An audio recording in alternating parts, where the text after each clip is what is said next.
அனைவருக்குமே வணக்கம். சற்று முன் கிடைத்திருக்கக்கூடிய ஒரு மிக மிக முக்கியமான செய்தி ஒன்று வெளியாகியுள்ளது.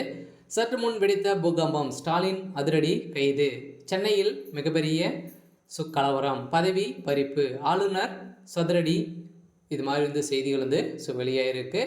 இப்போ பார்த்தீங்கன்னா திமுகவுடைய அரசு மீது பார்த்தீங்கன்னா புகார்கள் குவிந்து வரும் நிலையில் ஆளுநர் RN ரவி அவர்கள் எடுத்த அதிரடி உத்தரவால் இப்போ ஸ்டாலினுடைய பதவி பறிக்கப்பட்ட சம்பவம் தான். சென்னையில் பார்த்தீங்கன்னா ஒரு மிகப்பெரிய கலவரங்கள் நடந்திருக்கு. இப்போ அனைவருக்குமே தெரியலையா, இந்தியா முழுவதுமே பார்க்கப்படக்கூடிய நிலையில் பார்த்தீங்கன்னா அண்ணா பல்கலைக்கழகத்தில் பாலியல் தொல்லையால் பார்த்தீங்கன்னா மாணவிகள் நிறைய பேர் சிக்கிய சம்பவத்தினால இப்போ திமுகவுடைய தலைமையகத்துக்கு மீது பார்த்தீங்கன்னா நிறைய புகார்கள் எழுந்திருக்கும் நிலையில் தான் இப்போ அதிரடியாக திமுகவுடைய அரசு ஏற்கனவே நீதிமன்றமே பார்த்தீங்கன்னா கண்டனங்கள் தெரிவித்து வரும் நிலையில், இதனால் திமுகவுடைய அரசு மீது இப்போ புகார்கள் குவிந்து வரும் நிலையில் தான் ஆளுநர் RN ரவி அவர்கள் என்ன செய்ய போகிறாரு அப்படின்றது தான் ஒரு கேள்விக்குறியாக இருக்குது. இதை பற்றி இந்த வீடியோவில் நாம் பார்க்கலாம். அதுக்கு முன்னாடி நம்ம சேனலுக்கு இப்போ தான் நீங்கள் முதல் முறையாக வந்திருக்கீங்க அப்படின்னா மறக்காமல் நம்மளுடைய சேனலை சப்ஸ்கிரைப் பண்ணி சப்போர்ட் பண்ணுங்கள். வாங்க வீடியோக்குள்ளே போகலாம். பார்த்தீங்கன்னா இப்போ அண்ணா பல்கலைக்கழகத்தில் நடந்த பாலியல் தொல்லையால் பார்த்தீங்கன்னா இப்போ திமுக சேர்ந்த பிரமுகர் தான் இது ஒரு வேலையாகவே செஞ்சுட்டு இருக்காரு அப்படின்ற மாதிரி பார்த்தீங்கன்னா இப்போ வெளியே இருக்கு இல்லையா, அவங்களுடைய மனைவியே பார்த்தீங்கன்னா 2 மனைவிகள் இருக்காங்க. அவங்களே இவர் மீது குற்றச்சாட்டுகள் வைத்திருந்த நிலையெல்லாம் பார்த்தீங்கன்னா இப்போ ரீசெண்டாகவே திமுகவுடைய ஒரு நிர்வாகி இல்லை அப்படின்ற மாதிரி தான் திமுக அனைவருமே சொல்லியிருந்த நிலையில் இப்போ அண்ணாமலை அவர்களும் எதிர்க்கட்சி தலைவர்களும் வெளியிட்ட ஒரு ஃபோட்டோவால் தான் இப்போ பார்த்தீங்கன்னா வசமாக சிக்கி கொண்ட முதல்வர் ஸ்டாலின் அவர்கள் இதுக்கு சம்மந்தப்பட்ட ஸ்டாலின் திமுகவுடைய தலைமையகத்துக்கு ஒரு ஈடியாக தான் விழுந்திருக்கு.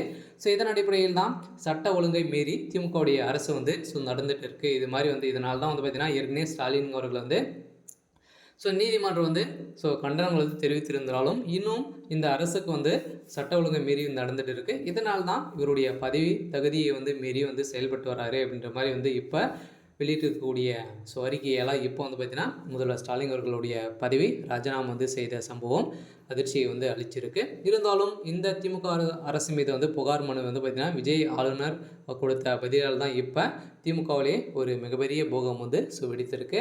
அதனால் தமிழக வெற்றி கழக தலைவர் இன்று தமிழக ஆளுநர் நேரில் சந்தித்து இருப்பது பெரும் பரபரப்பை ஏற்படுத்தியிருந்தாலும் இந்த நிலையில் இந்த சந்திப்பு குறித்து தமிழக வெற்றி கழக தலைமை நிலை செயலகம் விடுத்துள்ள அறிக்கையில், இன்று தமிழக வெற்றி கழகத்தின் தலைவர் அவர்கள் தலைமையில் மேதா ஆளுநர் RN ரவி அவர்களை சந்தித்து மனு ஒன்று அளித்திருக்கும் நிலையில் இந்த மனுவில் எழுதியிருக்கக்கூடிய சம்பவம் என்ன அப்படின்னா, திமுகவுடைய அரசு பாதுகாப்பு அற்ற ஒரு அரசாக தான் பார்க்கப்படுது அப்படின்ற மாதிரி தான் இவர் பார்த்தீங்கன்னா கொடுத்துருக்கும் நிலையில் தான் இப்போ முதல்வர் ஸ்டாலின் அவர்களுடைய பதவி பறிக்கப்படுவதாக ஒரு செய்தி வெளியாக இருக்குது. இன்னைக்கான அப்டேட் இதுதான். மறக்காமல் நம்மளுடைய சேனலை சப்ஸ்கிரைப் பண்ணிக்கோங்க. தேங்க்யூ.